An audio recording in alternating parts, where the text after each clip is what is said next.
Jeudy strives to maximize his performance and meet expectations while playing for the Cleveland Browns. Jeudy stood several yards away from an NFL Network set in Kansas City before the Denver Broncos' Week 6 game against the Chiefs last October.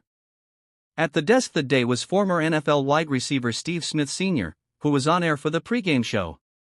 The five-time Pro Bowler had criticized Jeudy's play before the season on his podcast, referring to him as a jag, short for just a guy, a term used to refer to an average player. Having heard Smith's criticism that summer, Jeudy, pacing back and forth on the field behind, yelled in Smith's direction multiple times, which led Smith to double down on his assessment of Jeudy on air. "I'm sorry that I said you were a jag, just a guy who's an average wide receiver they used a first-round pick on that isn't doing anything," Smith said.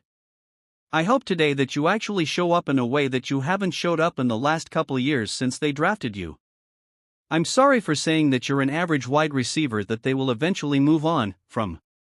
And when teams call me and ask should they trade for you, I will say, no, don't trade for Jeudy, because he's mentally unable to handle constructive criticism.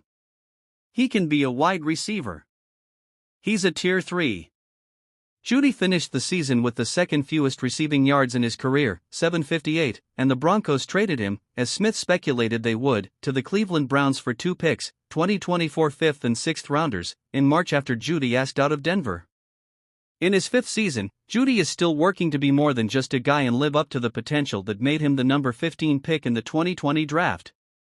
He was a blue-chip recruit in South Florida when he signed for Alabama, where he won the 2018 Biletnikoff Award playing alongside 3 other future first-round receivers Devonta Smith, Jalen Waddle and Henry Ruggs with the Crimson Tide. But in the NFL, Jeudy has struggled. He's watched other 2020 draftees Justin Jefferson, CeeDee Lamb and Brandon Ayuk, all of whom were drafted after him in the first round, amass 1,000-yard seasons and sign lucrative extensions.